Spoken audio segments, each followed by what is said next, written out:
مطابق نقشه агентии давлатии ҳифзи иҷтимоӣ шуғли аҳолӣ ва муҳоҷират дар шаҳри ҳисор ярмаркаи ҷойҳои кории холӣ ва вазифаҳои озод гузаронда шуд.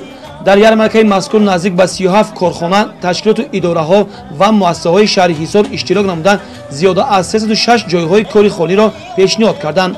то имрӯз аз тарафи раёсати агентии давлатии ҳифзи иҷтимоӣ шуғли аҳолӣ ва муҳоҷират дар шаҳри ҳисор тариқи гузарондани чунин ярмаркаи ҷойҳои холӣ садҳо нафар шаҳрвандони бекор ба кор таъмин гардида ба 50 нафар барои касбомӯзӣ роҳхат дода шуд.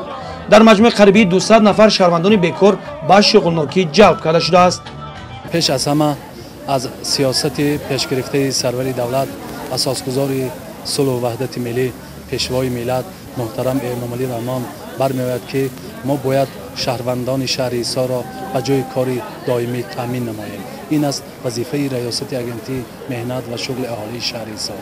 дар шаҳри Ҳисор имсол гурӯҳҳое ҳастанд ки гурӯҳҳои чӣ дузандагӣ, бофандагӣ, кандакорӣ, хӯроқдӯзӣ ва гайра гурӯҳҳо ташкил кардагиаст. ҳамчун дар бахши касбомӯзӣ мехонанд ва дар он ҷо боз ба ҷои кори доимии худ таъмин мегарданд. ба раёсати агентии давлатии ҳифзи иҷтимоӣ шуғли аҳолӣ ва муҳоҷират дар шаҳри ҳисор қариби 176 нафар шаҳрвандони бекор муроҷиат карданд.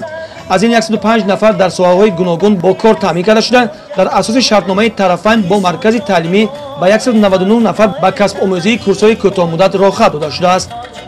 ман дар ин ярмарка касби дузандагиро интихоб намуда роҳхат гирифтам. ман аз хурди ба касби дузандагӣ машғул будам. мехоҳам тамоми ин нозикиҳои ин касбро ёд гирам.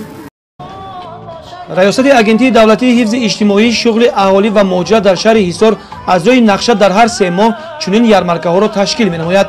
имрӯз дар ин ярмарка дар 13 ташкилоту корхона ва муассиса наздик ба 50 нафар соҳиби ҷойи кори доимӣ гаштанд.